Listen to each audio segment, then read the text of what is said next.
Today is Friday, May 7th, 2021. Roland Martin Unfiltered, broadcasting live from Elizabeth City, North Carolina, where tomorrow clergy from all across North Carolina will lead a massive march and rally demanding justice for Andrew Brown Jr. Speaking of his case, a judge ruled today the family will be limited in how much video they can see from those body camera footage, and versus the clock starting 10 days ago, he said it starts today. They still have not seen it. We'll give you the latest here. Also, in Atlanta, Mayor Keisha Lance-Bottoms announces she is not running for re-election. Shocking and stunning, folks, in that city.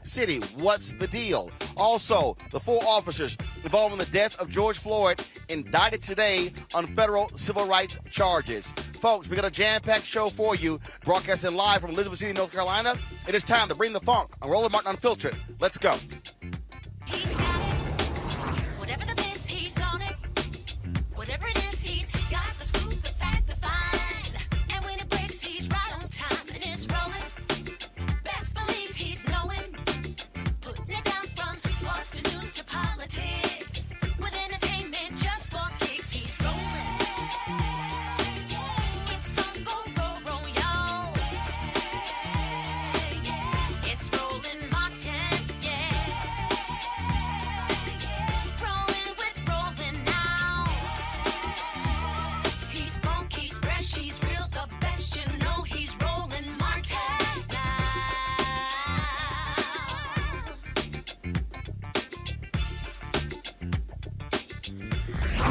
Martin. Hey, folks, Roland Martin here. We're broadcasting live from Elizabeth City, North Carolina, where there's going to be a massive march tomorrow taking place in this city, and the whole focus is going to be on Andrew Brown Jr. We are here, folks, right now. I don't know if you can see it. This is a shot of the courthouse right here, so we're going to show you in a second where we are here. Covering this particular story. And, folks, what has been going on is unbelievable. Andrew Brown Jr. was shot and killed on April 21st. A number of officers descended upon his home, shooting and killing him. But here's the problem. They have yet to actually release the body camera footage to show exactly what took place. Now, here's what's been going on. A little bit earlier, folks, we had some protesters who were out here. They have been protesting every single day in Elizabeth City, including a 72-year-old black woman. Every single day, she has been out here protesting. Now, we're going to try to get our drone footage to show you in a little bit, folks, because what's been happening is they actually went down the main street here. Probably was a group of about 10 or 15 protesters, but every single day, they have been protesting here in Elizabeth City, demanding justice for Andrew Brown Jr. New developments today. Remember, we told you it was about 10 or 11 days ago when the judge ruled that the family will be allowed to see some of the body camera footage that took place for his death. Now, here's the problem. He ruled at the family they had 10 days before they could actually see the video. Our understanding in talking with the family's attorneys is the clock started that day. No, not the case. The judge, he's decided he is going to determine how much they will see. He ruled today in a written ruling that the family can only see 20 minutes of the 2 hours of body camera footage. When does the clock start? It actually starts today. So we were told they were going to see that footage between that ruling, and it should have happened by today when that clock started. No, it actually starts today. And so this is one of the things that people have been saying in Elizabeth City. There's a problem when it comes to justice, the real lack of clarity and understanding, and folks have been just really upset by it. That's why Reverend Dr. William J. Barber and clergy from all across North Carolina are going to be traveling here, and they're going to be holding a march and rally. It's going to actually end up here where the rally is going to actually take place. The rally is going to take place here. And so we're going to be covering this, of course, tomorrow, live streaming it. It's going to be at 11 a.m. Eastern tomorrow here in Elizabeth City, North Carolina. So we'll be covering the march as a march from a location here to the courthouse where they're going to be assembling, demanding justice in this case, demanding transparency. I want to go live to my panel who's with us today. Please bring up Michael Imhotep, host of the African History Network show, Candace Kelly, legal analyst, start your morning with BNC, Brittany Lee Lewis, political analyst. I want to start with you, Candace.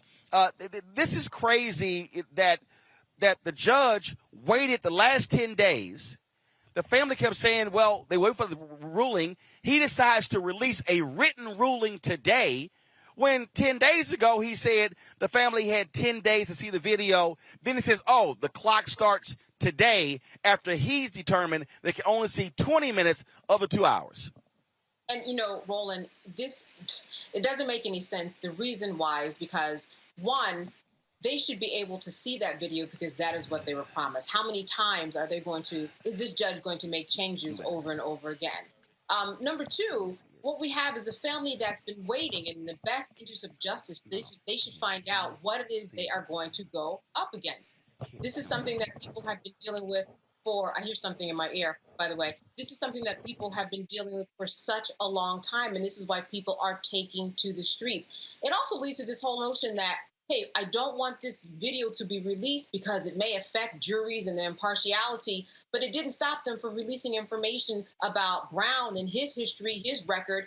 So all of these things have to be taken into consideration. So this is why it's important for people to march. This is not obviously in the best interest of justice, and something has to be done. It hasn't happened before like this, but now we have to wonder, what are they trying to hide? What are they trying to hide? Well, and that's the thing that jumps out here, Brittany, that people don't understand. The judge had this particular decision 10 days ago. People are like, what's going on? And now he does a written ruling that lays out new instructions. Roland, this is ridiculous. Quite frankly, we know this is a cover-up, and time will show exactly what it is that they are trying to cover up. And I'm so glad we're on the streets, and we're going to continue to be on the streets until justice is served, because I'm so tired of this criminal justice system. I know we all are. Michael. Roland, this is some more of the runaround, and it definitely sounds like a cover-up. And reading the reporting from NBC News, the family is going to be allowed to view less than 20 minutes of the nearly 2 hours of video that was recorded. So the judge could have stipulated 10 days ago exactly what he's saying today. Okay. And, the other thing is, I guarantee you, if it was something exculpatory in the video, if it was something that Andrew Brown did to the officers that justified them killing him, if that was on video, that would have already been released. So the fact that they keep trying to delay the releasing of the video, or allowing the family to see it, I should say, not releasing the video, but one, the fact that they don't want to release the video. Two, the fact that they keep delaying the family to be able to see the video more than 20 seconds tells you how damaging it is. So, and see, this is another thing, man. This is like a kind of like a small town. Well, Elizabeth City is a small town, but you have a judge, and it's like a small town. And I think when all this went down with the officers killing him, I think they just thought that they could just sweep this under the rug, and this was not going to blow up like it did. And again, first of all, Elizabeth City is 17,000 people, but the county, that's actually where this was impacted. The sheriff's office, that's who actually led this particular charge. And we were here last time, and what folks told us here is that the dynamic here is that you have Elizabeth City, African-American leadership, mostly black police force, the county, white leadership, white police force. Those are the dynamics that you have here. And so it's just very strange that what is going on here. And the other thing, Candace, this is why the family has called for the state to take over. The problem, though, is that Andrew Womble, the district attorney, he has to recuse himself and ask the state attorney general to take over. And there are multiple investigations going. The state bureau, they're actually investigating this. Okay, they're investigating it. The DA has an investigation, and so the family doesn't even understand who is the lead agency when it comes to this investigation. They don't trust this district attorney, and so you have all of this that's going on here in Elizabeth City, and people are saying they need justice. They are demanding justice. They're demanding transparency. And Roland, you've mentioned something that's very important. When things get this sticky, when there's so many moving parts, things generally go to the attorney general so that they can sort them out. There's a reason why this is happening or isn't happening, and we don't know why. It also begs the question that when you release the video to the family, all right, all you're doing is releasing it to the family. Why can't they see it? Even if they come back and describe the video, you're not releasing the video to the public. So in order for them to prepare for their case, in order for them to figure out what they're going to be suing for and begin the process of justice, why won't they give it to them for that reason alone? It's part of the case. It's part of their right to have a fair trial. It's part of their First Amendment to actually go out and talk about what they see. But like you said, when things get murky like this, it goes to the attorney general. Why they have not done it, we don't know. But suffice it to say that there's something going on here by omission. The fact that they do not want this to be shown to anybody is a major problem. And once we all see it, we are probably going to see immediately what the issue is. They know it. They just don't want us to know it. And Brittany, there's no doubt at all that if this video was damaging to Andrew Brown Jr., that video would have been out. Exactly, Roland. I mean, that's a key point here. We know that when they feel like a killing is quote unquote justified, that they have video footage of it everywhere playing on loop. They're describing Andrew Brown's character in a negative light. They'll do everything that they possibly can to substantiate their decision to end someone's life. So the simple fact that not only is this extremely murky, but the fact that they're omitting the information and not even providing the family the full video, it doesn't make any sense. It looks bad.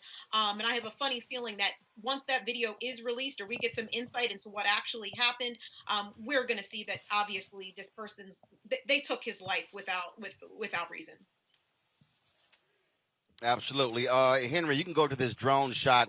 You will see the protesters, they have returned here. They returned back to the location here. And again, it's about 8 or 10 of them. They have been moving up and down the streets in Elizabeth City. They have been doing this since April 21st. Since April 21st, they have been doing that. And so, what we're going to do is we're going to just give you a sense of where they are. And so, folks have been here again protesting in this city. They have been doing this on a consistent basis, demanding justice in the death of Andrew Brown Jr. It has not actually happened thus far, and so so tomorrow you're going to see a heck of a lot more people who are going to be here in Elizabeth City tomorrow for the protest taking place here.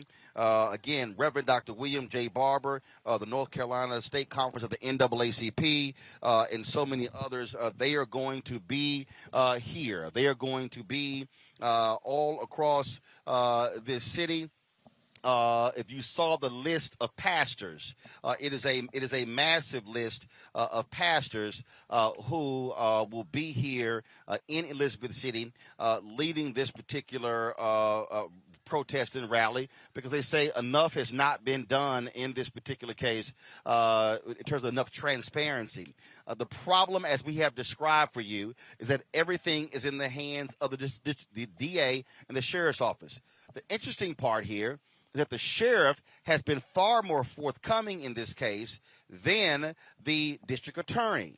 The DA also, remember, he announced that he's also running for Superior Court judge. That has been going on as well, and so it has been very strange, if you will, the various circumstances here, and folks certainly want that justice. As I said, tomorrow we're going to be live streaming the rally. That will be taking place beginning at 11 a.m. And so we're going to be here tomorrow live with that. We'll be streaming Roland? that across our Roland Martin Unfiltered platforms. Yes.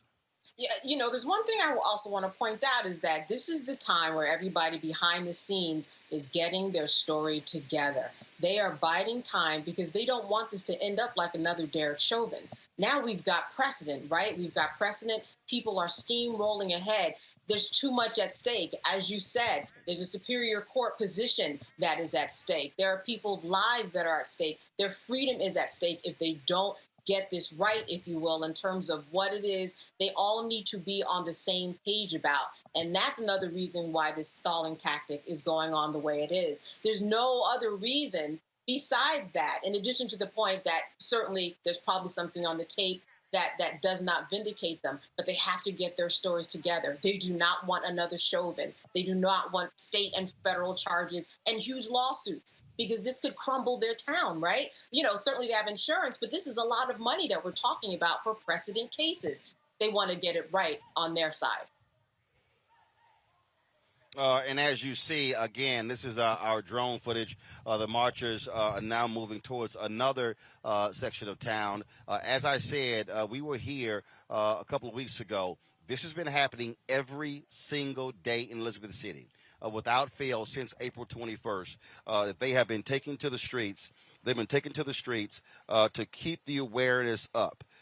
You've had this, of course, it's after 6 p.m. You've had some other protests that have been going on, that have been taking place at night here in Elizabeth City. And so last time we were here, we covered one of those particular protests that took place at night. And so, they have been, look, give it to the people here. They have not been silent. They have not been just sort of ignoring what's been going on. They have been, letting their voices be heard every single day. And look, this is, as Candace said, Michael, this is what you have to have. You have to have this sort of constant pressure, because what the county wants to do, they really want folks to sort of act like nothing is going on, that, it's business as usual. And so the pressure, this is all about pressure. And that's why the march is taking place tomorrow, Michael. The sustained pressure, the constant attention, that's what they want to have happen here in Elizabeth City. You have to keep that momentum going. You have to keep the pressure going. You have to keep, especially the focus of African American media on what's going on here and following the updates. You need African American media on the ground also, being able to interview the people, being able to find out what's going on. This is journalism. Okay, so you have to keep the pressure up. And one thing that, and I know people are probably on it, but when you have situations like this, when you have people coming in, especially African Americans coming in from out of town to lend assistance, we also want to make sure that we redirect dollars to African American owned businesses, hotels, restaurants. I know you're already on it, Roland, but just for people across the country, when things like this happen, we also want to make sure, in addition to keeping the pressure up, when we go into these cities, we want to redirect dollars to African American owned businesses. I say at the end of your march, at the end of the protest, march yourself down to Black owned businesses and buy them out. Well, absolutely, and that's one of the things that people have emphasized here as well. And so this is a live look right here, folks, of a handful of protesters here in Elizabeth City as they continue to keep the focus on justice for Andrew Brown Jr. Shot and killed April 21st. His funeral took place on Monday. The funeral was on Monday. And as I say at the top, folks, the family, they have yet to see the body cam footage. They've yet to see that footage of his death. The judge ruled today, a written ruling today, that the family will be able to see only a maximum of 20 minutes out of 2 hours of video. And he also ruled that the clock begins today. They must see it in a 10-day period. And so that's what the decision that came down today, and that's the breaking news that we have here in North Carolina. As I said, tomorrow, 11 a.m., we're going to be covering this rally taking place, led by Reverend Dr. William J. Barber, the North Carolina State Conference, the NAACP, and clergy from all across this state. They'll be descending on Elizabeth City. The rally will take place elsewhere, but the rally is going to end up right here at the county courthouse. And so we will be live tomorrow covering that in its entirety at the beginning at 11 a.m. And so y'all want to definitely, of course, watch that. You know, this is why we ask you to support what we do because, again, the ability for us to be able to be here to cover these events is critically important.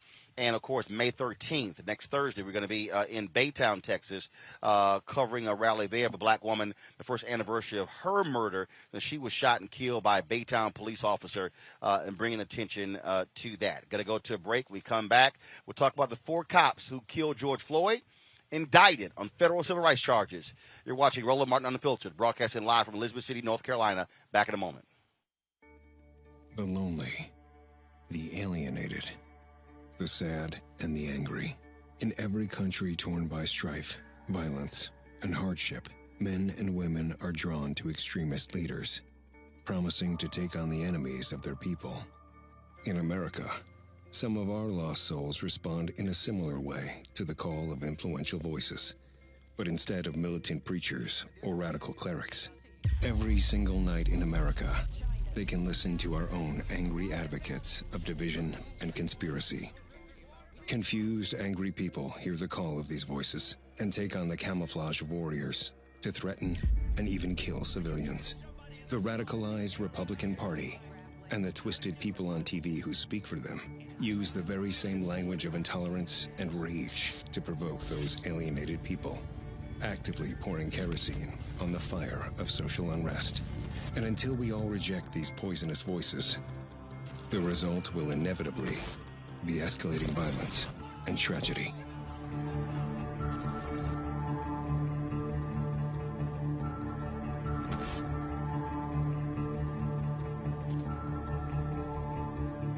This is the year of the woman. We are here.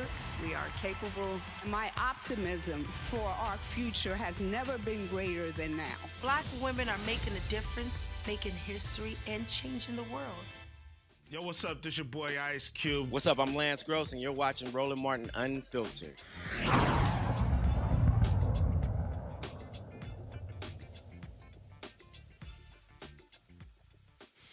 All right, folks, there's another story that, man, you talk about was shocking and stunning, of a black man in Mississippi who was killed by cops. 51 shots were fired into his vehicle, but the police officers also killed a 3-month baby boy. Talk about shocking and stunning.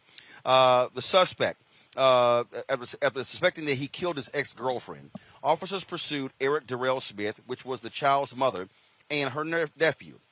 The cops, knowing the baby was in the car, at least 50 police vehicles, chased Smith for about 2.5 hours from Baton Rouge Parish to Biloxi. When Smith fired shots at officers, they fired back into his car. He was shot multiple times at the scene. The baby was shot once and died at the hospital. Not sure if what we have there has the audio on it. If you actually, do y'all have audio on that video? All right, so what I want folks to do is I want y'all to go back to the beginning. Attorney Ben Crump had a video that was posted on his Twitter page, Instagram page, of someone who actually recorded the shooting, and you can hear them yelling at. Listen to this, folks.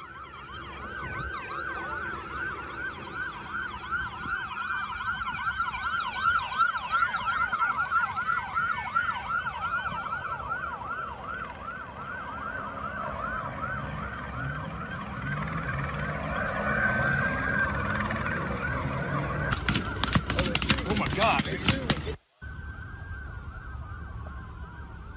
you can. I did it. It's like...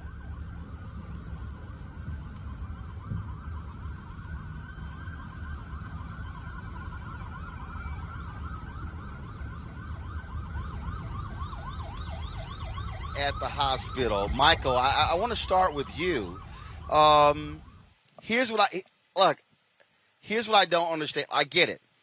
He's firing at police officers, but if you're police officers, don't you take into account there's a baby that's in the car, and you should be judicious with firing into the car?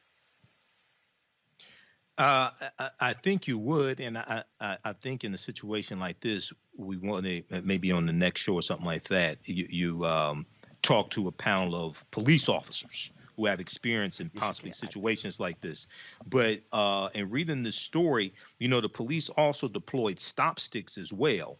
But Smith reportedly drove around them at one point. So you see this shootout take place, and there was about 50 police cars, from my understanding. It's about 50 police cars, from my understanding, that were following him. The chase goes for about 2.5 hours. So you would think they would take into account that it's a baby in the car. I would really like to see how officers handle the situation when it's a white suspect with a white child in the car. I really want to see how they handle a situation like this. But this is really a tragedy. For a number of different reasons. This is really a tragedy. Brittany, the other day we broke down the video of the police officer who shot and killed Rayshard Brooks. And we talked about what happens when an officer's life is being threatened. Clearly, this man firing at police officers posed a threat. But what action should police take, knowing full well there's a baby in the car and you're firing that many shots into a vehicle? Is that smart policing, or is it one of those things that unfortunately it happens? Your thoughts on this?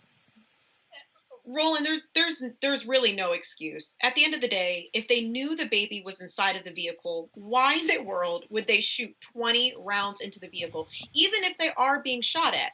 I'll ask the same question that I always do when this happens, because it often does with us. Why are officers able to apprehend violent white mass shooters, people attacking them, people shooting at them, without even a scratch? But when it comes to our community, everyone and everything is just collateral damage. It doesn't make any sense to me. And I don't know if there's really enough training in the world for them to consider and value Black life. I'm really tired of their inability to apprehend suspects without taking life. And this story is even worse because we're talking about a small, innocent child.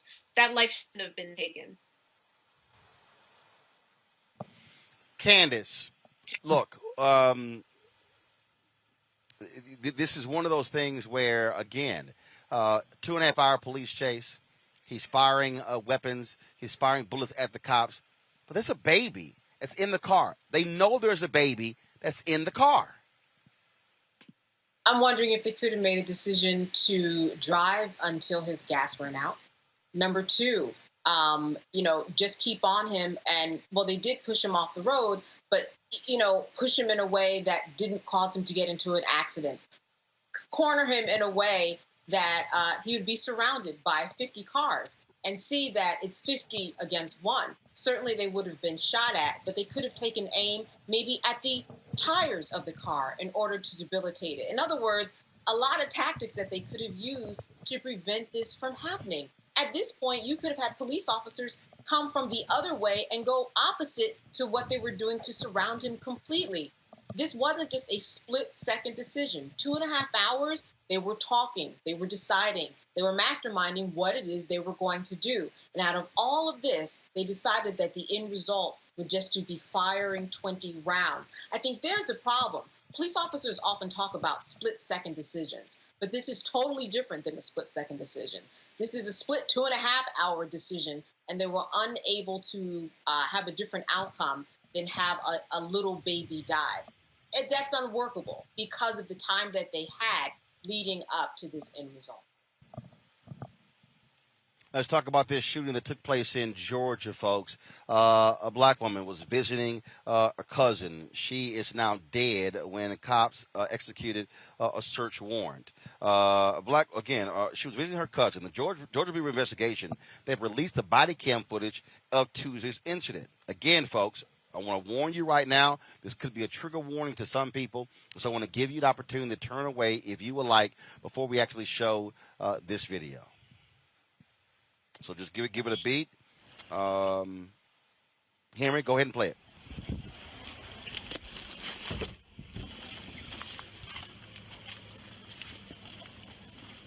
You ready? Yep. Come on. I know we're here.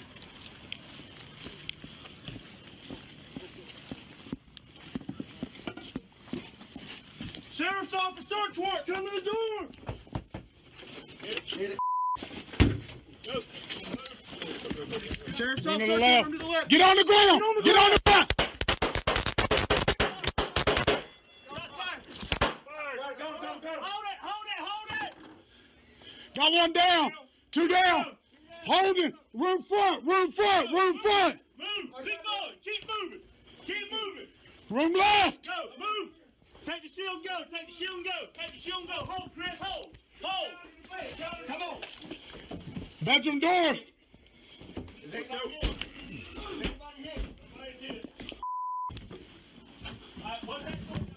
Clear. Backing out. Sheriff's office! Clear! Coming out! It's okay. Keep moving. Come on. We got to finish what we're doing. Come on, you Got it back door hold. All right, hold you. I'm with you. Tinted windows. Can't see through it. Want your gun? Yep. Go ahead. I got you.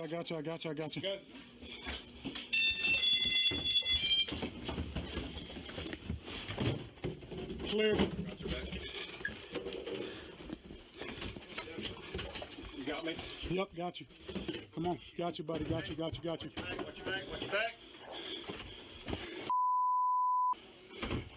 Lock from that inside. Ram up! Let's just go around. I think that makes it out. You good? Yeah. I get hit in my leg. Huh? Let me see. I'm good. I didn't get hit in the leg. Oh. Secondary. The bullet barely missed me. Who's the two shooting? Me and Mick. He had a gun in his hand, pointing. Where's the squad? Hey. Y'all out. No talk. Hey, self-check. 2 feet over here first. All right. Folks, LaToya James, 37 years old, was killed. Her 46-year-old cousin, Vershawn Brown, was hospitalized with at least 4 gunshot wounds. The Georgia Bureau of Investigation say they are investigating. This was an exchange of fire between law enforcement and occupants of the home. This is the 27th deadly shooting by cops in Georgia this year. What do you have to say about that, Brittany? This is, it is. We get the executing of a search warrant, but we don't know exactly. Again, they say that it was shooting by occupants of the home. We do not know if she was firing back at officers. We don't know if she was simply caught up in the gunfire. But the reality is, she's dead. Her cousin is wounded. Roland, honestly, what is there to say at this point? I mean, like you said, this is the 27th deadly shooting by police in Georgia this year. Again, it is as if we are simply collateral damage.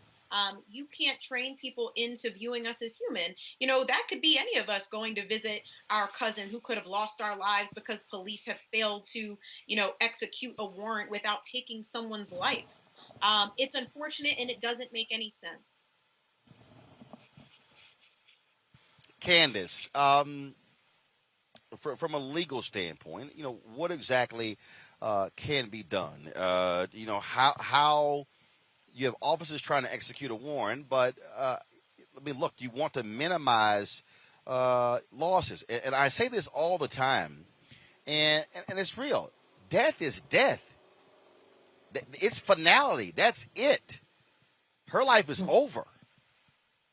Right. There's no turning back. Well, when you have a no-knock warrant, you have to go through specific measured steps in terms of talking to people who are involved, talking to the judge, talking to the police officers, so that they can say specifically, this is the warrant that we need you to okay, judge. And therein lies the problem. Number one, you don't know anything about who's in the house based upon the warrant that you got a day or two before. You might have surprise visitors. You might have a whole family that's at the house that the police officers didn't know about. And if you take a look at that video, how dark was that video? How could they even see anything? When we look at what they did in Louisville, Kentucky, and they banned no-knock warrants, that was for a very good reason. Number one, you don't have warrants that you execute at night. You can't see anything. You don't know who's there. Number two, if you are waken up in the middle of your house by someone who barges in your home, you are going to have a natural reaction to fight back.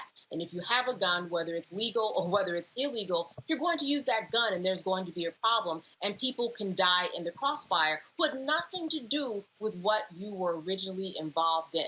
And finally, this is a lower level misdemeanor, probably drug crime or offense. No one was kidnapped. There was not a bunch of children in the basement that were molested. He didn't have a harem of women that were, we're talking about drugs, right? We're talking about the war on drugs that's been going on for decades. There is no need to have this type of warrant with such vigor and aggressiveness attached to this type of a drug charge. I mean, they're making drugs, legal in states across the country. This is not something that rises to the occasion where people need to come into your house in the middle of the night and then not expect some type of an exchange. That would be inhuman, not human at all, to think that someone on the other side wouldn't act in a way that they did if they potentially were shooting. We saw it with the Breonna Taylor case. It's the same exact thing. Get rid of these no-knock warrants.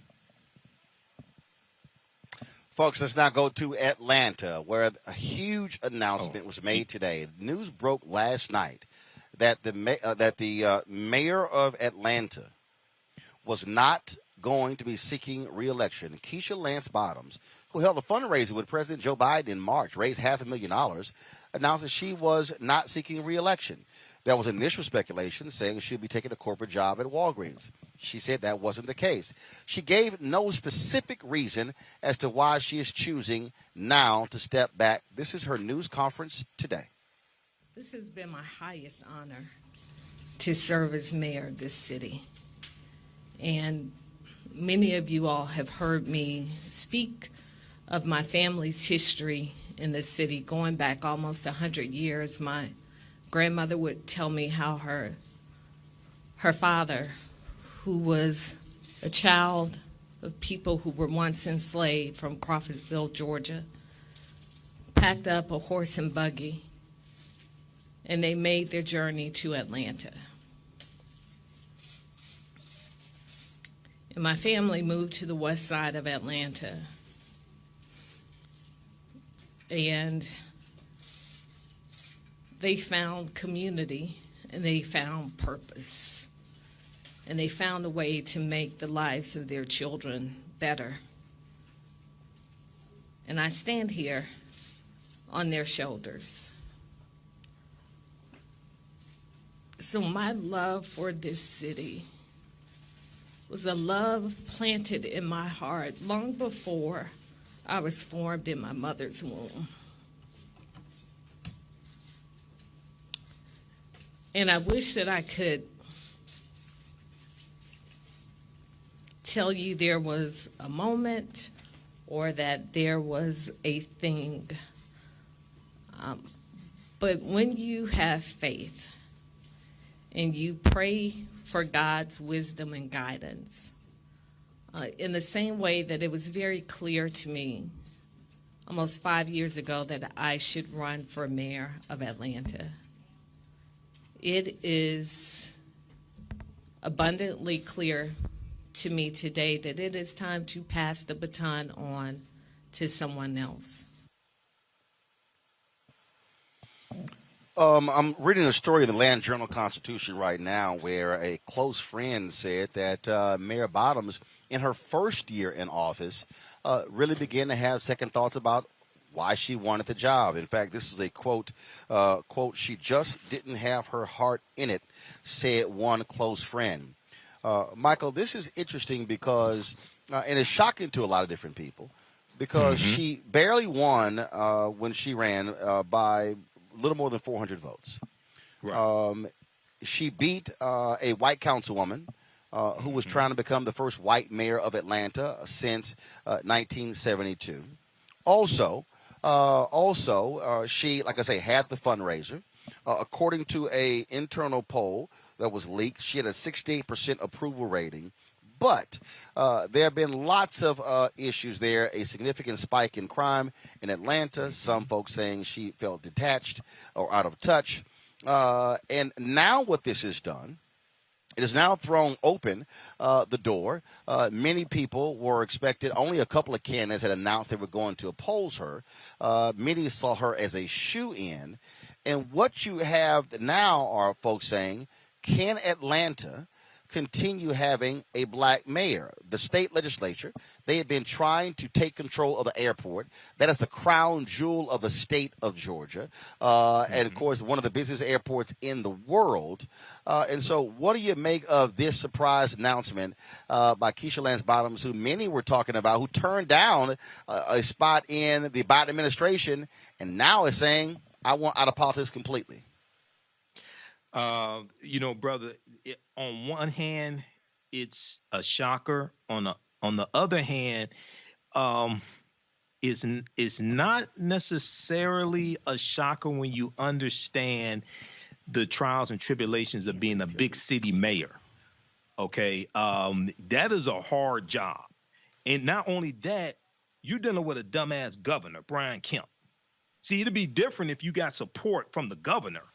She really don't have support from the governor. She has a white supremacist Trump supporter who is doing the bidding of Donald Trump, signing the law SB 202, the voter restriction bill. So I've never served in political office, but I've been involved in writing public policy here in the city of Detroit. And I can tell you, man, a lot of times it's a thankless job. And then also she has small children as well. And you get to the point where you start asking yourself, okay, see, you always go in with enthusiasm and all these things that you want to change. And then you get in and you see you really don't know how things really work until you really sit in that seat and you get all these different elements coming at you, okay? And then you start getting to the point, you ask the question, is this really worth it? Do I want to do this for another 4 years? Do I want to sacrifice time for my family? Do I want my blood pressure to raise? And then you had those, police shootings as well. You had the shootings with involving the 2 college students. You had Rashard Brooks, things like this. You start realizing, okay, do I want to endure this for another 4 years? This is not what I thought it was going to be. So on the one hand, it's a shock. On the other hand, I can understand. She says, look, I want to do something else. I may not know what it is, but I want to do something else. She did not rule out a future role in politics, Brittany. But the reality is many people, again, they see these jobs as being highly sought after. And if it was all about her heart's not in it, to me, that's one of those deals where you step down because it is about what's best for the city. Just your take on this big announcement from Mayor Keisha Lance Bottoms. Yeah, Roland, it sounds like she's really just exhausted. I mean, between the investigation of her predecessor, all of the racial justice protests that have taken place there, COVID, having to deal with Brian Kemp, just to name a few. I mean, I can only imagine. So many of us can only imagine. And, during her time in office, you mentioned this earlier, we've seen a rise in violent crime in the city. I think homicides were up about 60%. So there's a lot of pressure on her, and really anyone that's going to take the position after her. I certainly don't always share all the same politics as her, especially in her response to the George Floyd protest and things like that have taken place in Atlanta. But if nothing else, I do applaud her for stepping down when she's no longer interested or motivated or just exhausted, because for her to continue to hold that position when she's not fully invested anymore would actually be a disservice to her constituents. Candace, what's very interesting is that this clearly was not something that that just happened out of the blue. Last night, she dropped a full-page ad, if you will, a letter to the city. They also produced a highly produced video describing her accomplishments. So clearly, this has been something that had been in the works for quite some time. Yeah, it has. It has. And I think that it's one of those things that a lot of us can recognize, especially as a Black woman in America, that at her age, which is not old and it's not young, but it is a good age to look at your life and say, what exactly do I want to do with it? Do I want to be here for another 4 years after I need to complete this year? Then I'm running into 8 years, almost a decade of my life. Who am I now? Who will I be? Who do I want to be? This is a really wonderful time for her to plant those seeds and make it happen. All of these doors are open for her, and she can, morph her life into anything that she wants at this time. And to have the opportunity to be able to just sit back and look is an opportunity that we all wish for. And she's in a position where she can do so. And she's doing this not just for her, but she's also doing it for the city. Because if she wants to be someplace else, if her mind is someplace else, if her heart is someplace else, then she should be someplace else than the mayor of the city of Atlanta. Absolutely. So we'll see what happens now. The question is, will Kasim Reed, the former mayor, will he run? He was a huge supporter of her when she sought the office, but in the last few months he had been taking some shots at her, and privately you had some city leaders encouraging him to run against her. In fact, in that statement that she dropped, this is what she said, quote, she hit him with this: a far-reaching and ever-growing federal investigation into the prior administration consumed City Hall, leaving employees paralyzed and fearful of making the smallest mistakes, lest they too be investigated or castrated on the evening news. Ouch, Michael. Yeah, brother, she is inheriting. She's coming behind Mayor Kasim Reed. You had this federal investigation. It's no telling what's going on. Not implicating him or anything, man. But I live in Detroit, so we've been through some federal investigations before. I ain't gonna call no names, but we've been through some federal investigations before. I went to school with some of the people that were involved in the administration that was investigated. Some of them, after the investigation, it was hard for them to find jobs. So it's like, look. So, and the other thing is, okay, you got to be careful when you're the one under investigation. You kind of got to be careful about throwing shade at other people, because I don't know if the investigation's over with. There's no telling what they're going to find. Hopefully, they won't find anything. But in Detroit, I ain't gonna call no names, but you don't know how these investigations could go. So, but I can understand her point of view, and it's just I'm telling you, man, a lot of times it's a thankless job. Seriously, it's a thankless job. People see, you make the money, you have this position, all this stuff, brother. Dealing with Negroes can wear you out. I'm just gonna be honest with you. I'm just gonna be honest with you, brother. It can wear you out.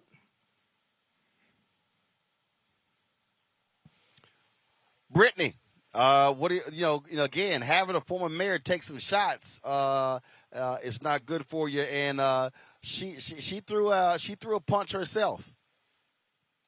Yeah, I mean, I don't blame her. I would have thrown those punches back, especially considering, what has it been after, stepping in behind him and walking into something like that. I can truly only imagine. And, she has been, to give her some grace, she has been under a ton of pressure. She's running a major area. That can't be easy. So again, power to her, blessings to her. I hope that she finds a space that she is happy in, and I also hope Atlanta gets some new leadership, some new Black leadership that's going to take us forward. Candace, final comment on this topic. Listen, out of all the things that she could have included in her speech, she made sure to include that because she remembers the shots that the former mayor said about her. So she made sure that she included them. Lest we forget what he did, let us remember what he did. Let us know about this investigation. Not only is he probably lining up, but we're going to have at least 12 others like we did the first time line up. But she wanted to make sure that the message was to him so that people would not forget that he was under investigation and still is, and that investigation is ongoing. She could have talked about a lot of people, but she made sure to talk about him. That was on purpose. All right, folks, let's talk about this court ruling out of Florida where a federal court has upheld the arrest of a Black woman who filmed police outside of a movie theater. In the 2-1 ruling, Florida's 4th District Court of Appeals decided police had the authority to arrest Tasha Ford for filming the 2009 arrest of her teenage son. Ford says she began filming to keep police officers honest about their interaction with her son. Lawyers for the Boynton Beach officers involved said Ford invaded their privacy and ignored several commands to stop filming, justifying the charge of intercepting oral communications and obstruction without violence. One judge argued Ford did nothing wrong and police should not be entitled to a reasonable expectation of privacy while in public places. You've got some Republican legislators, Brittany, who they sort of want to support this sort of stuff because of folks filming officers beating folks and others. Look, without the video of the George Floyd murder, I'm not quite sure Derek Chauvin gets convicted. So this is of serious concern. We talk about filming police officers engage in police action. Absolutely, Roland. I mean, how can you argue that privacy is being invaded when you're doing a public service job?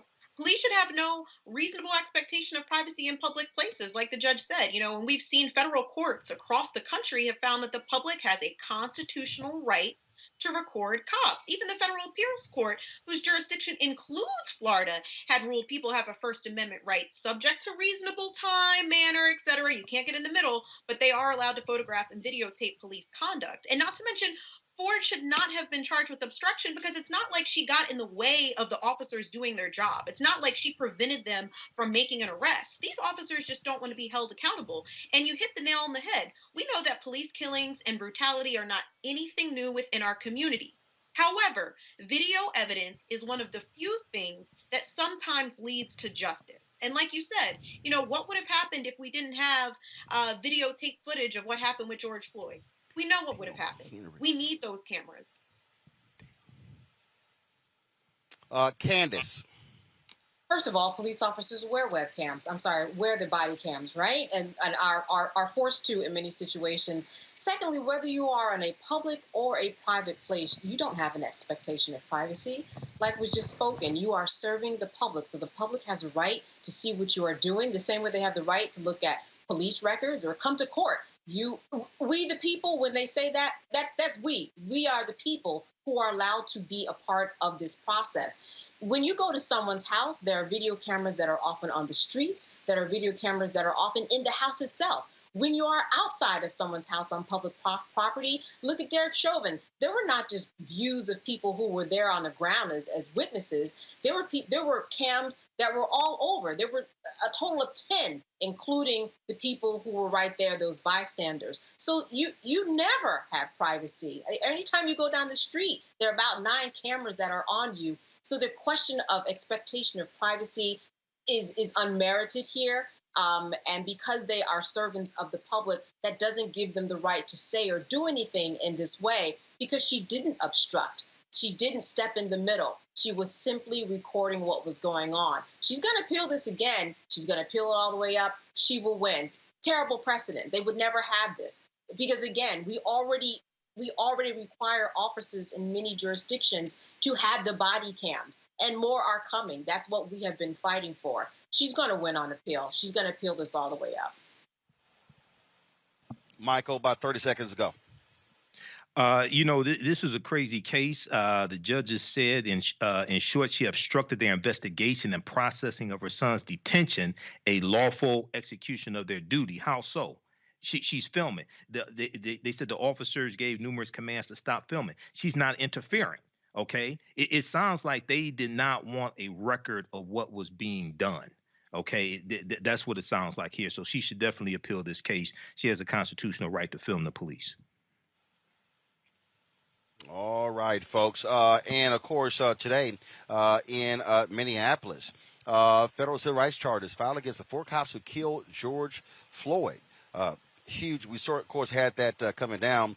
The 3-count unsealed indictment accuses Derek Chauvin, Thomas Lane, Jay King, and Tao Thao of willfully violating George Floyd's constitutional rights as he was restrained face down on the pavement and calling for his mother.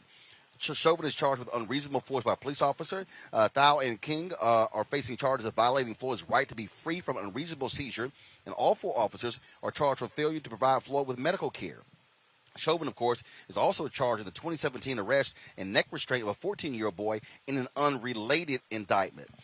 This kid is critically important because, again, what people don't understand, there's a very high threshold that the DOJ has to file civil rights charges.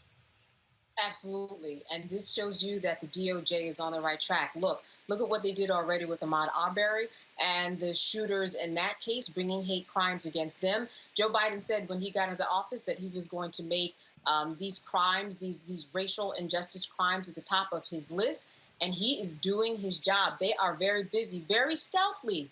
They got together a grand jury together to get together these indictments. And I think what's interesting to note that is that you have these civil rights charges, not only just this one case, but like you said, a case from years ago having to do with Derek Chauvin and a 14-year-old who was handled in the exact same manner that George Floyd was handled. One caveat here, and that is Thomas Lane. He was not indicted on all of the charges that his co-conspirators on some of the other levels were charged with, because when he was at the scene, he, at the very least, even though he didn't medically intervene, he did say twice, "This is not looking good. Shouldn't we turn him over?" Derek Chauvin said, "No, that's not an issue." And he's going to argue, because I was training under Derek Chauvin, I've only been on the force for 4 days, I'm not going to be held as liable, or I shouldn't be held as liable. So it'll be very interesting to see exactly how this unfolds with Chauvin and his co-conspirators. This, of course, is important because there were very few, a lot of others of these cases, Brittany, very few times civil rights charges were filed against cops. Absolutely. I'm really glad that they've been indicted. I think failing to do so would certainly not be justice. And several of those officers are guilty. They did nothing to stop him, Roland. Not only did they not stop him from the excessive force that ended up in Floyd losing his life, but once they realized he was no longer moving or breathing, they didn't even offer him medical aid.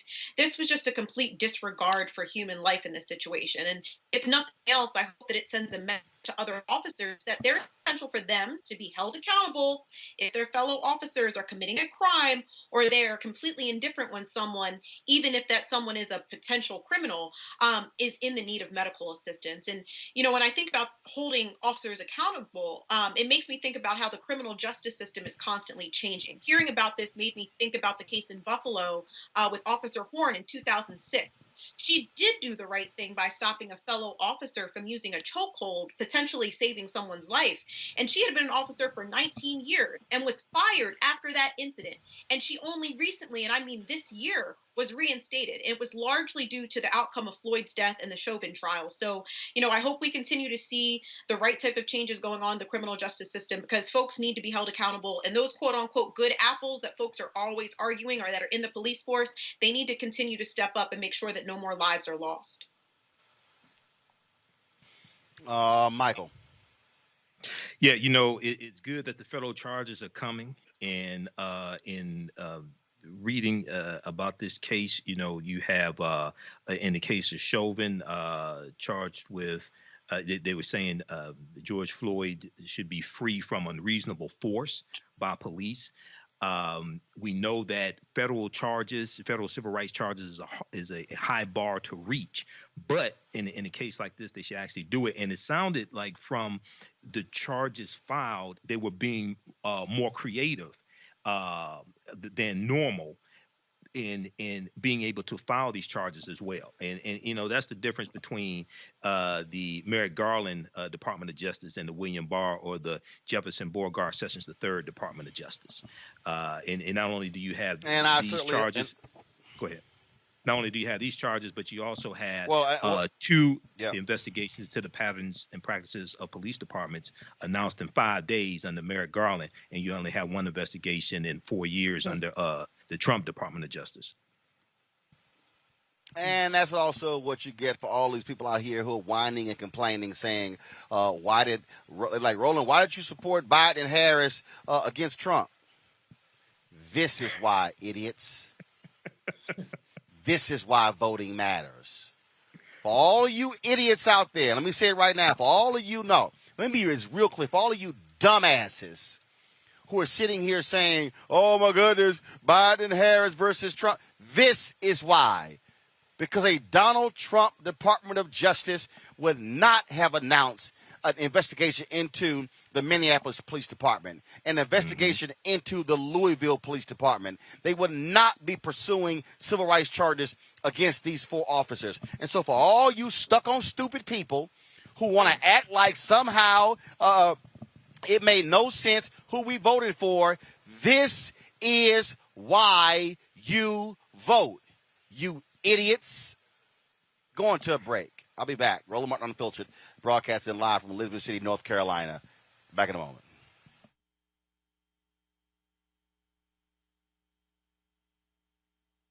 Are you trying to say that as of January 20th, that President Trump will be president? That depends on what happens on Wednesday.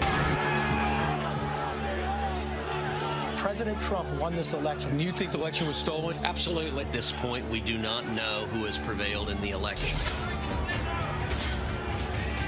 This fraud was systemic, and I dare say it was effective. This is a contested election. President Trump won by a landslide. Hold them this way! The outcome of our presidential election was seized from the hands of voters. We have to make sure that they look into what has been the theft of this presidential election. Joe Biden lost and President Trump won. Whatever happens to President Trump, he is still the elected president. I would love to see this election overturned. No one believes that this guy got 80 million votes. It doesn't feel right. It doesn't look right. No ragtag group of liberal activists will be allowed to steal this election. The president wasn't defeated by huge numbers. In fact, he may not have been defeated at all. Over the next 10 days, we get to see the ballots that are fraudulent, and if we're wrong, we will be made fools of. Black women are fierce, brilliant, courageous, dope. Black women are making a difference, making history, and changing the world. I think about all of the Black women who have showed up to fight for justice. We are starting to finally accept all the skills and talents a woman can bring to the table. Urban One, thank you. This one is so special. Hi, I'm Kim Burrell. Hi, I'm Carl Payne. Hey, everybody, this is Sherry Shepherd. You're watching Roland Martin Unfiltered.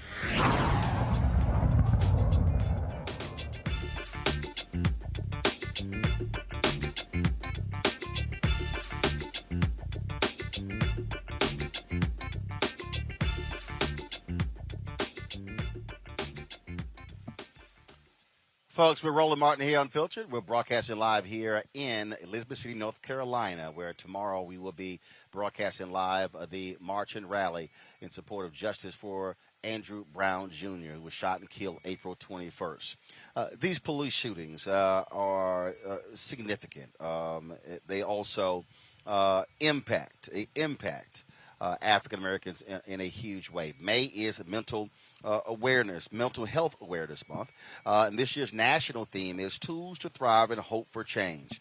Joining us right now is the founder of the Acoma Project, psychologist Dr. Alfie Breland Noble. Doc, how you doing? I'm good. How you doing? Well, good is relative. I'm all right. How you doing? I understand that. I'm doing just fine here. So let's deal with this because this is one of the things that we have to deal with a lot here. We cover the news. We travel around this country. We showed earlier the shooting that took place in Mississippi. 20 shots fired into a car, killing a man, but also killing a 3-month-old child that was in the car. We had to show the body camera footage today of the police shooting in Georgia. We talked about the Andrew Brown shooting as well. And I hear from a lot of African Americans who talk about the PTSD and how difficult it is to have to see these videos. And we're left in a conundrum because if we also don't show them, in many ways, we are not doing justice to what Mamie Till Mobley said when she opened the casket of her son, Emmett Till, by saying, "I want the world to see what they did to my baby." Yeah, so I think it is a double-edged sword, and I've had this conversation multiple times this week. I've actually had this conversation multiple times today. And one of the things that I would say is really important to recognize is that there are certain contexts in which it is vitally important for people like you, Roland, and the work that you do and your team to show these videos to people so that they can see. Just like Emmett Till's mother felt compelled all those years ago to show people what those men did to her 14-year-old baby. But just because it's out there for consumption doesn't mean that we all have to watch. And I think that is the key. And when we think about the Derek Chauvin trial, had we not had that 9 minutes and 49 seconds of tape, it would have been a whole different outcome. And I think all of us who are Black know it. And so while it's important for these videos to be out there, I think the problem becomes it's not just showing it once to make the point.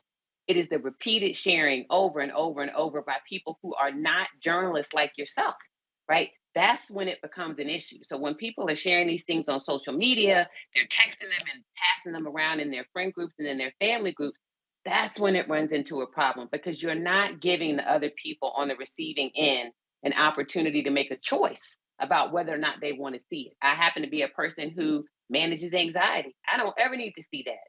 But in seeing it or in knowing that it exists, I should say, I still don't turn away from the issues. So there are other ways I can consume that news without exposing myself to what we call vicarious trauma, which is what we used to say for people in the helping professions or people like yourself who report on these things and are exposed to them, even if you're not physically there. But the vicarious trauma is you still have those same or similar impacts to the person who is physically there, who's been attacked or hurt. So I think we have a duty to protect the people we love by limiting how much we're sharing those kinds of videos. And we don't want to fall into what people are now calling Black trauma porn, right? The desensitization to the killing of Black people. We don't ever want to be in that position.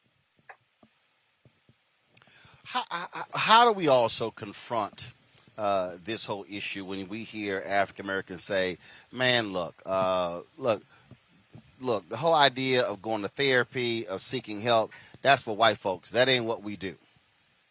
Look, your health and taking care of yourself. I know being a Black person, we go through enough crap. I know people cuss on here, but I'm trying to be good. I'm trying to get my mind right, right? And so we go through enough. So why would we not take advantage of things that allow us? I got some folks who say I should stop cussing. It's all good. It's all good. My dad's not one of them people. He loves you, and so you do you. I keep telling him cursing. I keep telling him cursing keeps the stress levels down. That's it. I'm telling you, got to get it out. That's it. I'm with you. Look. The doctor has sanctioned it. You do you, right? And when I'm not on here, I'm cussing like a sailor. So I'm trying to be good, right? I'm trying to put my good face on. So how can we not take advantage of those things that are going to heal us, right? So therapy is like any other tool. It's a tool. And what I always say to Black folks is, look, I understand what it means to be Black. I'm a chocolate girl. So you're not hiding the fact that I'm Black. So I understand what that comes with.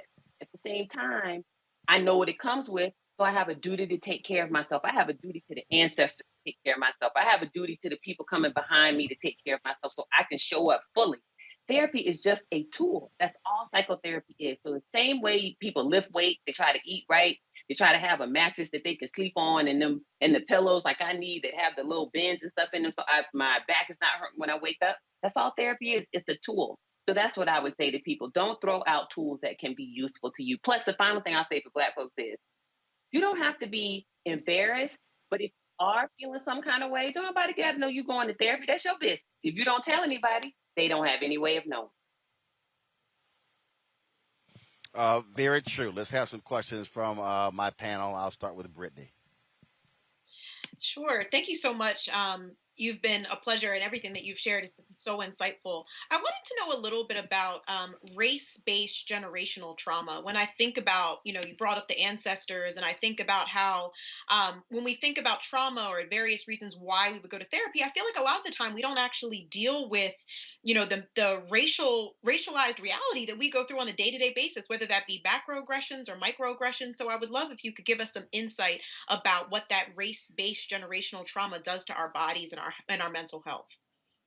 Absolutely. So the easiest, most direct answer to your question is there's a white woman who's done a lot of research in this area. Now, this is just this one issue. So I want to say that there have been plenty of African Americans and Black folks who've done loads of work in what we call race-based traumatic stress, racial stress, or racial trauma. So I'm not, eschewing those folks. I'm just going to start with this one idea because I think it's a concept that people can grasp onto.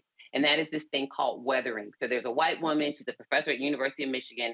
I forget her first name, but her last name is Geronimus, Professor Geronimus. And what she talks about is basically how there are internal physical changes to your body, to your genetic material from the experience of racial trauma over periods. And then those genetic changes get passed down, right, from generation to generation. And they call it weathering. So if you think about it, it's like a weather-beaten fence, right? If it rains and pounds and the snow is on it and it just lots and the elements get to it, it withers and it wears and it starts to crack. And that is why it's so important for us as Black people specifically to take care of ourselves emotionally and mentally. Because if we don't, what we see is increased cardiovascular disease, right? I'm convinced it's linked to the overrepresentation of those of us who are Black among those who suffer from different kinds of cancers, right? So that stuff is literally eating us up from the inside. So that's what that racial trauma, that unchecked racial trauma, that generational racial trauma does to us. And the denial, right, that this is the reality that we live in is hurtful because what it does is it exacerbates things like depression and anxiety. And so we're looking at our children. I'm a parent of 2 teenagers and they're struggling. And sometimes they don't even know why they're struggling. But think of how liberating it would be for our children if we said to them, look, what you're dealing with every day when you go outside, that's racism.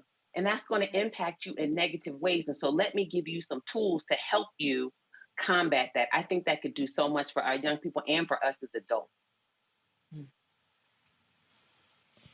Candace, your question. Doctor, I'm wondering, how do you see those in your field working into reimagining the police and being on the ground in some way to deal with situations that get out of hand that are really just mental health issues? Completely. So I fight this battle and have these conversations daily. One of the things I'm always talking about is, we have these systems in place. And I just had this conversation on a board meeting, I think 2 days ago. And the idea is this idea when somebody is expressing suicidality, for example, they're not talking about hurting anybody else. They're only talking about hurting themselves. And maybe they have a gun, they have a weapon. And so the people were talking to me, they're saying, yeah, we got to do an active rescue. We got to send the cops out there. We got to let them know and warn them that, someone has a gun. And I'm like, hold up.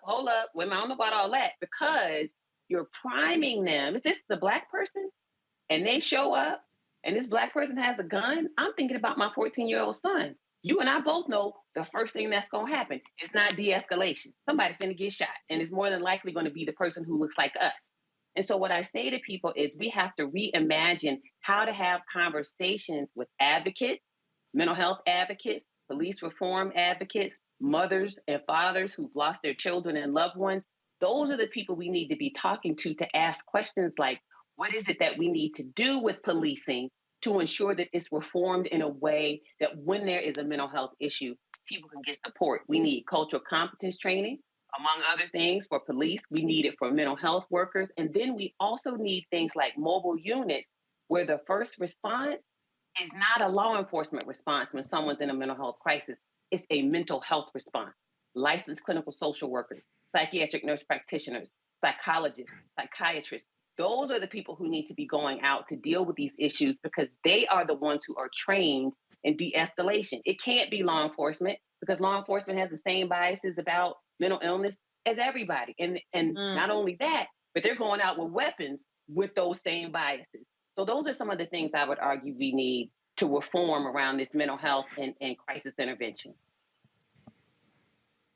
Michael. Hello, Dr. Alfie. Thanks for coming on and sharing this important information with us. First of all, you talked about weathering. Is weathering the same as epigenetics? Yes, that's exactly what it is. It is epigenetics in the long term, but it's also in the short term. It's the physical changes to your body that manifest themselves through your health. Yes. Right, because epigenetics deals with how trauma alters your DNA, and you can pass on altered DNA to future generations. Dr. Rachel Yehuda has done a lot of research in that field. And also Dr. Joy DeGruy talks about this with post-traumatic slave syndrome. So very quickly here, I do radio 6 days a week. I'm a radio talk show host here in Detroit. I covered the Derek Chauvin trial every day, watched all the testimony, then talked about it at night on my show. And I was mentally exhausted from it. I know I suffered from trauma. What somebody like me, somebody like Roland, we cover this daily and read about it. Okay, how do we deal with this? And I said on Roland's show a couple of weeks ago, you know, I cried more probably during those days of the trial than I did probably the past 2 years. So how do we deal with things like this? Yes, and so the first thing is what you just said, right? So you from the D. I got a lot of love for the D. I'm a Howard University grad, so all the people I admired and looked up to were from the D. And so, you know, it's a thoughtful question. I really appreciate it. The first thing is what you've already done, which is acknowledge that it's an issue. Because for so many people, they don't acknowledge this is my job, this is what I'm paid to do, this is my calling. So I got to go out here and watch and report and watch again and report some more. So once you acknowledge that it's an issue, then what I always tell people is you have to set an intention and make a plan to do something different. What does do something different look like? It's baby steps. It's not you jump out here and say, okay, I'm not going to report the news for 2 weeks because I just need a break, because you might not be in a position to do that. But what can you do? You can do things like add things into your routine, good sleep hygiene, good eating habits, right? Just basic stuff, exercise, going out into nature. And then you can continue to add other things that feel a little bit more clinical, but are not quite going to see a mental health professional. So that might be journaling, that might be meditation, right? That might be deep breathing. Those are the kinds of routines you want to add into your, I guess, your regular day-to-day, so that you give yourself an opportunity to decompress. And then the final one that I always love to tell people, because it's simple. Every time you're going from point A to point B in your day, so for example, from home to getting into the studio, that needs to be decompression time. When you leave the studio and you're going back home, you know, whatever that is, that might be home, the bedroom to the kitchen, however it's working under quarantine. Right. You have to give yourself time to decompress and transition, because if you don't give your brain those breaks, you're on one continuous loop of that stress. So those are some of the things that I would recommend. And just very quickly, one of the things I do is I watch Andy. I'm sorry. Go ahead, Roland. Mike, you take too much time, Mike. I'm sorry, we got another Roland. guest waiting, my brother, Dr. I'm sorry, Dr. Roland. Alfie Breely Noble. I appreciate it. Tell your daddy I said what's up. And tell everybody I said hi. And we thank you for all your advice and your tips. My pleasure. Y'all take care. I appreciate it. Thanks a lot. I do have to talk about this here before I go to our Education Matters segment. Folks, this story out of Massachusetts, which is just strange. 16-year-old black girl found hanging from a tree with a belt around her neck. What's crazy is that the folks there say, oh, she committed suicide, but there hasn't been a real investigation. In several social media posts, Michaela's mother blasted Hopkinton police for moving too slowly and calling her daughter's death a suicide so quickly. She is black, member of the LGBTQ community. Many have called her death a hate crime. The Middlesex District Attorney called Michaela's death an unspeakable tragedy and denied allegations that local police engage in a cover-up. This is one of those things that, first of all, how do you quickly decide that's a suicide if you don't have a real investigation, Candace?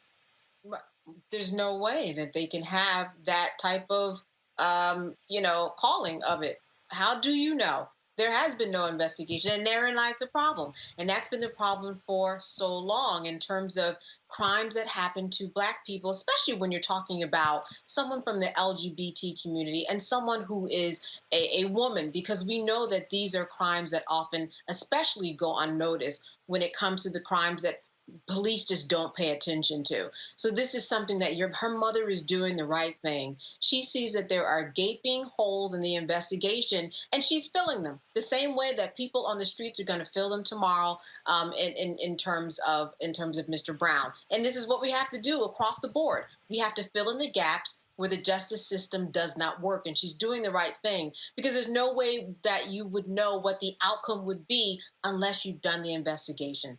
You put the cart before the horse. And so this is what has to be done. The exact thing that her mother and others are doing.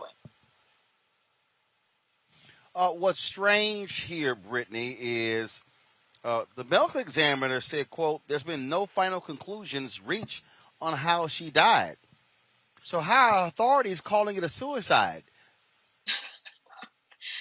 Roland, I just pray that the family gets answers and closure, because, as Black folks, we always have to worry that officers will not do a thorough investigation. And I think particularly in these type of cases where someone is hanging, they will rule it a suicide as opposed to a lynching. Let's just call it what we all think it is. And I think in this case, especially considering that she was in an altercation with folks in the building shortly before she died. I know that's the first thing that came to my mind. And I think in regards to lynching, we continue to think about this as something that's in the past, but this is a problem that's never really ended. There's all types of studies, up to and including the CDC, reporting that there's been at least 79 unsolved hangings of Black folks that have gone unsolved from 1995 to 2016. And we know last summer specifically, we know of at least 5 people who were publicly hanged, and they were all deemed a suicide without a real investigation. So, I say just in general, given the context of the history of lynching in this community, there must always be a full investigation. We as Black people have to push for that. And even in the rare case that this is a suicide, and it being Mental Health Awareness Month, it's important for us to still do a full investigation to understand if this was a suicide, what are the statistics and what is happening around depression and suicide for Black folks. What's also interesting, Michael, the DA there, Marion Ryan, said it will take 3 months for the autopsy and the investigation to be complete. I've covered a lot of cases. I ain't never heard where the autopsy takes 3 months. Something is not right with this, Roland. It's a number of different things wrong. It sounds like they're trying to sweep this under the rug, okay? And you're dealing with someone who belongs to at least 2 marginalized groups, African American and LGBTQ. So, there's a cheapening of our lives. Okay, there's a devaluation of our lives, and we see this play out here. So hopefully they could get support from various social justice groups or what have you to put pressure on the DA, but they should be able to get the autopsy results in a matter of days. They shouldn't have to wait 3 months for the autopsy results. I know they have to do the investigation, but this is crazy. Absolutely. That makes no sense whatsoever, so we'll certainly add this to the list of stories, and we're going to continue watching. Got to go to break. We come back, folks. LSU has its first Black president. Also, North Carolina making it easier for parents to send their kids to private school, and a new HBCU infrastructure bill. All of that next in our Education Matters segment right here on Roland Martin Unfiltered, broadcasting live from Elizabeth City, North Carolina. We'll be back in a moment. You see what's happening. It's not just in Georgia. It's here in Florida and in 43 states across the country. Last year, I had my voting rights restored with an assist from the Florida Rights Restoration Coalition. I did it for myself, but also for my future. Having children, I realized I could make a difference. So I got my voting rights restored, got registered to vote, and I got my vote in through the Postal Service since I was working out in California during the football season. Now, they're trying to undo that, and the hard work of so many others. They're taking away drop boxes, making it hard to vote by mail, and they're still trying to make returning citizens pay for a poll tax just to vote. Now that we know what they're trying to do, let's stop them. Here's how. Call your legislators, call your members of Congress, and start by signing our petition at morethanavote.org/protect. The fight is not over. It's just getting started. Help us, help you, and protect our power. White supremacy ain't just about hurting black folk. Right. You got to deal with it. It's injustice. It's wrong. I do feel like in this generation, we've got to do more around being intentional and resolving conflict. You and I haven't always agreed. Yeah. But we agree on the big piece. Yeah. Our conflict is not about destruction. Conflict's going to happen.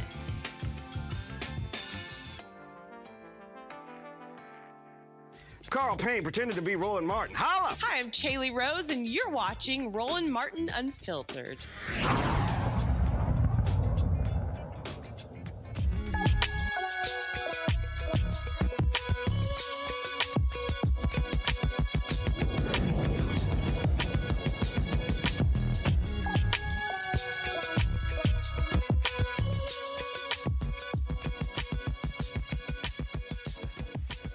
Big congratulations to William Tate IV. He is the first black president in Louisiana State University history. Also the first black president of a school in the Southeastern Conference. He was the executive vice president for academic affairs at the University of South Carolina. The board voted 15-0 to hire Tate after interviewing two other finalists. Tate will replace LSU President Tom Galligan, who has served as LSU president since January 2020. Resigned, of course, after that investigation revealed huge lapses at that university when it came to dealing with sexual harassment and sexual assault charges leveled by women against athletes. Also, folks, Senator Tim Scott is working with Congresswoman Alma Adams on an infrastructure bill for historically black colleges and universities. They're co-sponsoring the Ignite HBCU Excellence Act. The bill would help schools preserve historic buildings on their HBCU campuses, provide high-speed internet, and support for virtual teaching. And so we will see if that bill makes it through the Senate as well as the House. Folks, one of the things that we talk about on this show all the time, we believe in every form of education. Public school, private school, traditional school, charter school, magnet school, home school, online, you name it. How can our kids get best educated? In North Carolina, there's an effort underway to help parents send their kids to private school. Joining us right now is Representative Raymond Smith out of Raleigh, North Carolina. Representative Smith, how you doing? Doing fantastic, Roland. How are you today? Doing great. So I am here in Elizabeth City, North Carolina. Of course, we'll be covering this march tomorrow, demanding justice for Andrew Brown Jr. So tell us about what North Carolina is doing to make it possible for black parents and others to make it easier for them and affordable to send their kids to private schools. Well, Roland, thank you for inviting me to today's show. What you're going to hear from me today is a little bit different than maybe what you might thought you would have heard. Because the Opportunity Scholarship Program in the state of North Carolina is one that is not supported by Democrats in the state. The program sounds good on the surface, but actually what it does, it takes away state tax dollars and provides opportunities for individuals to go to private schools using state tax dollars. Well, the problem with that is we need to improve our public school system. And those opportunity scholarships are not full scholarships, so individuals still will have to pay their fair share in order to attend these schools. But at the end of the day, what we want is a public school system that is fair and equitable, and of course, that's part of our state constitution. You say Democrats don't support it. Why?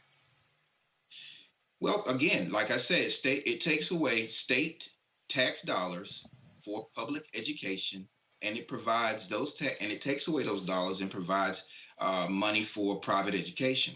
Now, problem with private education in many instances, let's take for instance the parochial schools.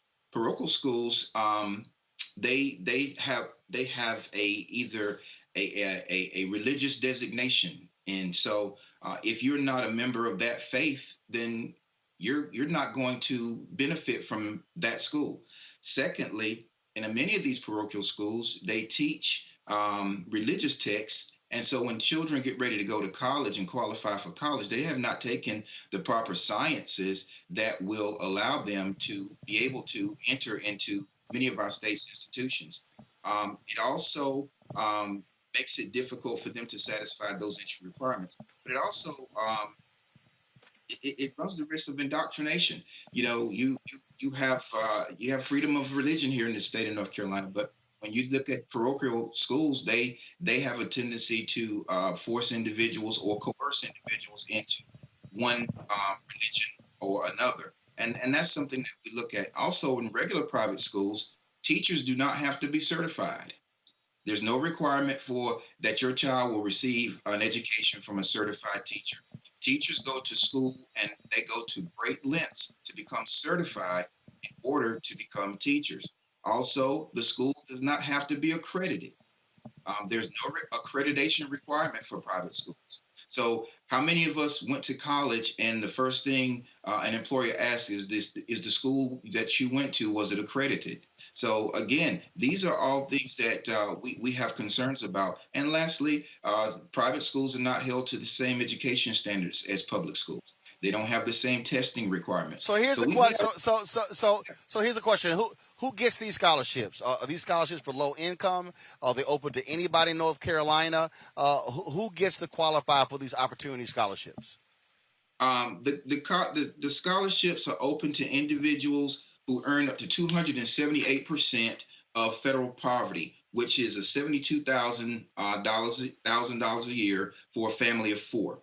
And that voucher program has just been increased by this latest bill, HB 32, which now will include more families. And so those individuals who qualify under that poverty level will then be eligible for these grants. Questions from my panel. Brittany, you first. Your question for Representative Smith. Sure. Thank you so much, Representative. I appreciate everything you said, and our politics certainly align as I too agree that we should be not putting a temporary fix or a Band-Aid to a larger problem, and we should be investing in our public schools. As someone who's been an educator, how do we get our community members, especially those who have children that are enrolled in failing or public schools, to recognize that they should actually continue to push for better public schools, continue to push for additional funding going into public schools, as opposed to just wanting to find a quick fix solution by moving their child, let's say, into a private institution? Well, that's a very good point, and it's a difficult challenge because the most egregious part of all of this is our public school systems are run in many cases by members of a political party that do not espouse to public education. So your boards of education, your legislatures in these especially here in the state of North Carolina, your county commissioners who are responsible for teacher supplements, all of these things go into the mix. And so when we talk about how do we get parents on board with providing support for and lending their voices to this effort, it begins with addressing these issues. We have to vote for individuals who absolutely espouse to public education. And at the end of the day, there's one other piece to this private school piece also.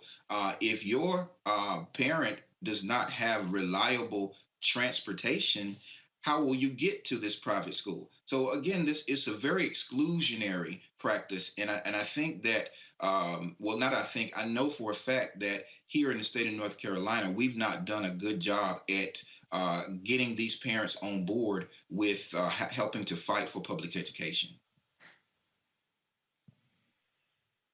Candace. I'm wondering, in terms of parents and making sure they know what public education means and has for them, how can you teach them what you already know? How can you get them to be a part of what you're doing? Well, you need to look no further than the mirror. Most of the people that I know, especially my age group and maybe younger, we all went to public school. And the education that I received is in no way second or inferior to anyone's education. And I think this push to privatization of education is more of a marketing ploy than anything else. So what we have to do is we have to be marketable. We have to market public education. We have to make sure that people understand that, hey, look at the leaders that we have now in our country, the people that we look to for information. Most of us, if not all of us, had public educations. You see these flags behind me. I attended 3 public HBCUs, one for my undergraduate, one for my master's, and one for my doctorate. And I'm very proud of my public education.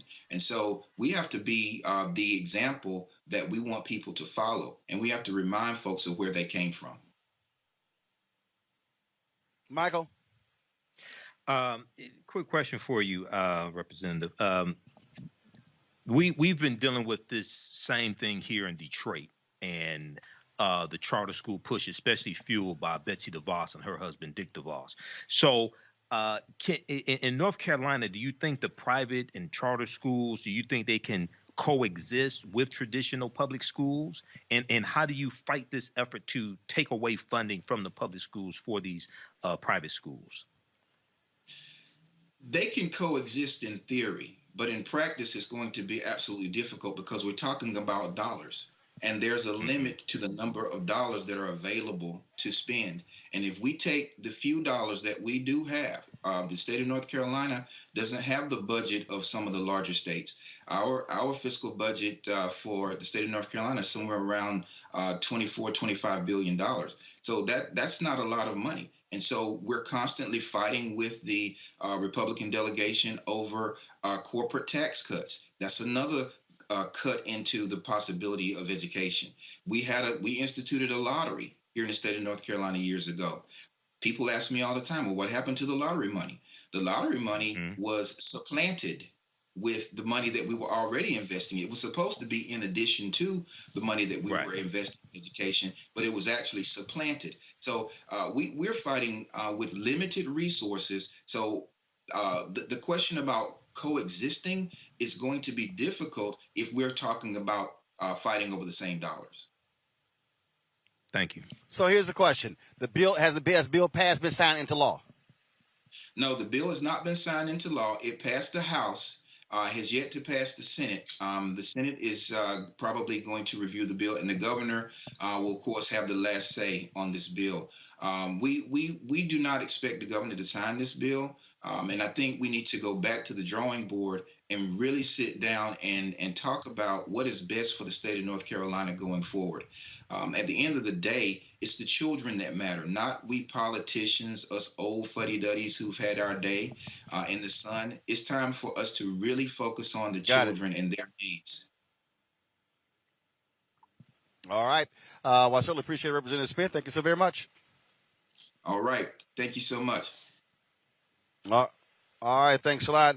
All right, folks, pandemic, we see people are getting their vaccines. Folks are now returning out when it comes to going to parties. Concerts are returning, things along those lines. But also, how is dating going to be different in a post-COVID world? Joining us right now is relationship coach Bishop Greg Davis. Bishop, how you doing?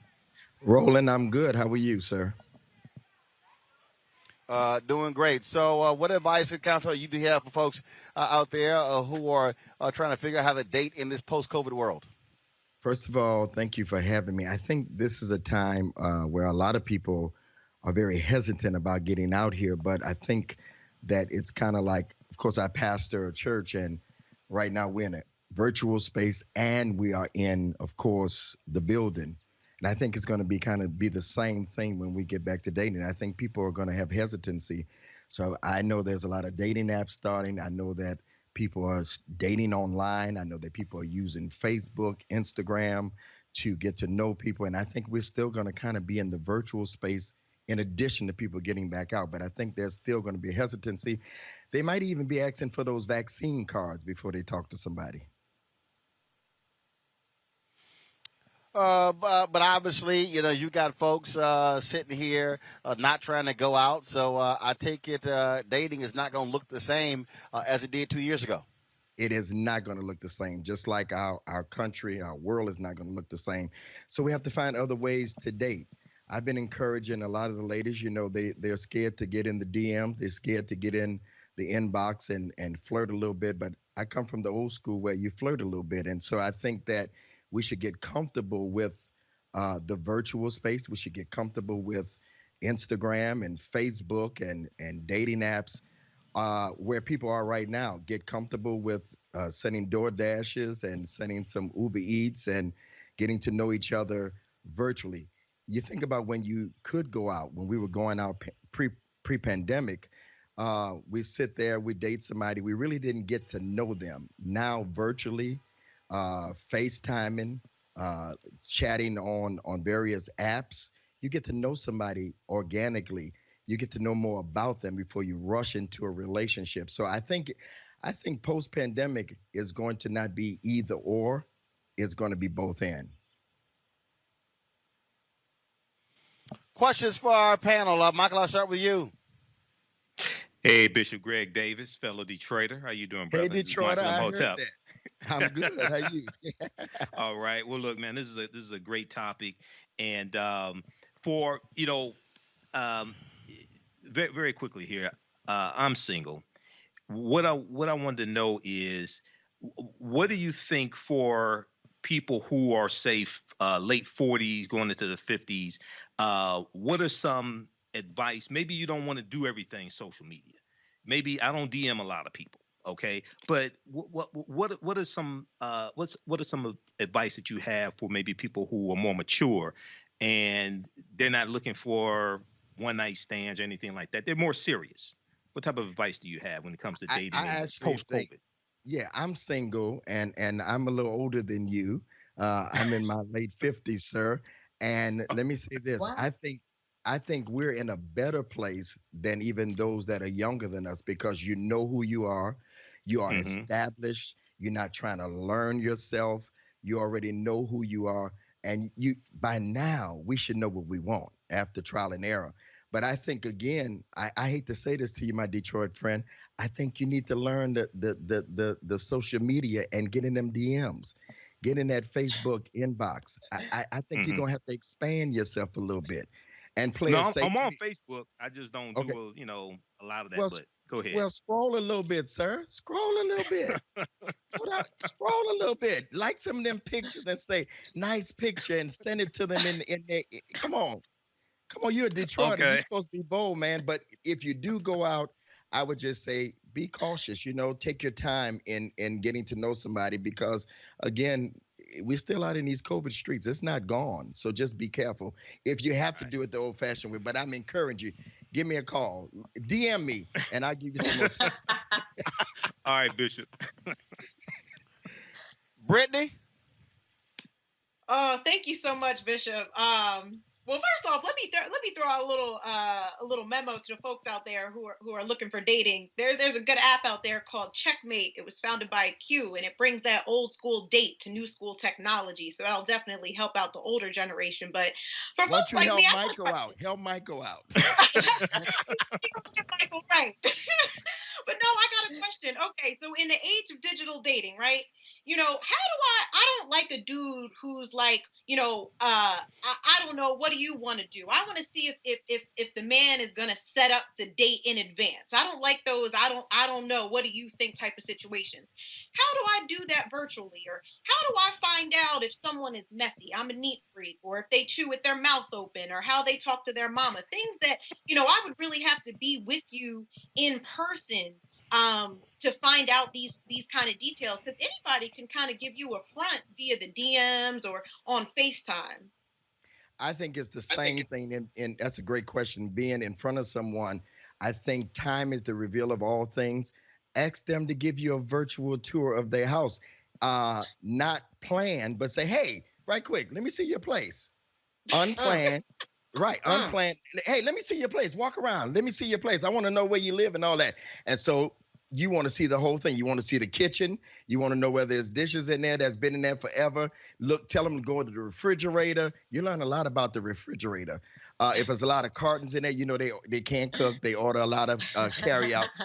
But then the other thing is do some virtual dating. You know, if it's a real man, if it's the right one, because that's my mantra, when the right one comes, let me tell you something. You don't have to ask him to plan the date. If you have to ask him to plan the date, next one, because here's what I believe. Dating is data. You get data, and you can get data from talking to them the first time. If they don't do what you want them to do, move on. It's getting data until you find the data that you want. So sometimes it's trial and error, but what do you have to lose because you're getting data? Don't get so serious so fast. Move on if they don't talk the way you want them to talk. Does that sound right for you? I'm wondering, how important is how the person spent this past year, so that if they had goals, whether it's a degree or losing weight or, doing, they had the time to do it. So they don't have that excuse anymore. But how important is what anybody did during their last year? You can reinvent yourself, right? But how important is that question to say, okay, well, what did you do this last year? That is everything. I've said that prior to, Candace, before the pandemic, we lacked time. We were busy. Now we don't lack time. We've had a lot of time, even if we're working at home. You have whoever you're working for, is computer in front of you. You have your phone or your iPad on the side, and you working on what you need to work on. I think during this time, people that have been in the house, they should have made some moves. They should have thought of what they want to do next. I have written 2 books. I've recorded a CD. I've started shows on Clubhouse 4 days a week. I'm on the Roland Martin show during the pandemic. I mean, look at me. So I just think that this was a productive season for those. Watch this. We did not lack time. We lacked discipline. And anybody that didn't do anything productive during this season, they don't even need your number or they don't need a FaceTime, because they should be able to tell you something that they progressed in. This was not Netflix and chill time. Amen. All right. Bishop Greg Davis. Folks, y'all can check out his YouTube channel. Just pop his name in. Bishop, we certainly appreciate it. Thanks a lot. Thank you, Roland. All right, folks, don't forget tomorrow, 11 a.m. Eastern, right here in Elizabeth City, North Carolina, we'll be live streaming the march and rally of pastors from all across this state demanding justice for Andrew Brown Jr. His family attorneys will be here. His family will be here as well, and we will be live on that. Also, tomorrow, before we go live, I'm going to be actually on Tiffany Cross's show, Cross Connection, on MSNBC, so you want to check that out about 10:40, and so look forward to that as well. And don't forget, folks, if you want to support what we do, your resources allow us to be able to travel to places like this, like here, to cover the news. Please do so by supporting us. Cash App, $RM Unfiltered. Venmo.com/RM Unfiltered. PayPal.me/R Martin Unfiltered. Zelle is Roland at RolandSMartin.com or Roland at RolandMartinUnfiltered.com. Brittany, appreciate it. Candace, thanks a lot. Also, Mike, we appreciate it as well for joining us on the panel, folks. Thank you so very much. We appreciate it. And again, folks, we will see you tomorrow right here from Elizabeth City. And so we appreciate all that y'all do in supporting what we do here as well. And so we are done. It's a little chilly out here. So thank goodness we had to bring the cold gear. So we thought it was going to be about 82, 85. That cold front came through. So we had to break the fleece out. But again, we certainly appreciate it. Thank you so very much. And let me reiterate, as I said during the show, and we're seeing it here, what's happening here, folks. If you don't think voting matters, then you don't understand public policy. And so there are local elections that are happening across this country. We're going to be in Fort Worth, Texas, supporting Deborah Peoples, who is trying to become the first black mayor of Fort Worth. That runoff is June 5th. We look forward to being there with her. Of course, she placed first when they had the campaign, the primary, last weekend. And so every election matters. You can't say you want to talk about criminal justice reform. You want to talk about how to deal with mass incarceration and all of these issues. Or you want to talk about any number of things, education, you name it, if you don't vote. Is it the cure-all, the be-all, the end-all? No, it's not. but I can guarantee you it is a part of the process, and we've got to be involved in making it happen. And that's one of the reasons why we will be supporting Black Voters Matter when they have their caravan traveling around the country to Washington, D.C. to push them to pass H.R. 1 as well as the John Lewis Act, because it matters. Got it? It matters. I'll see you guys tomorrow right here on Roland Martin Unfiltered. Holla!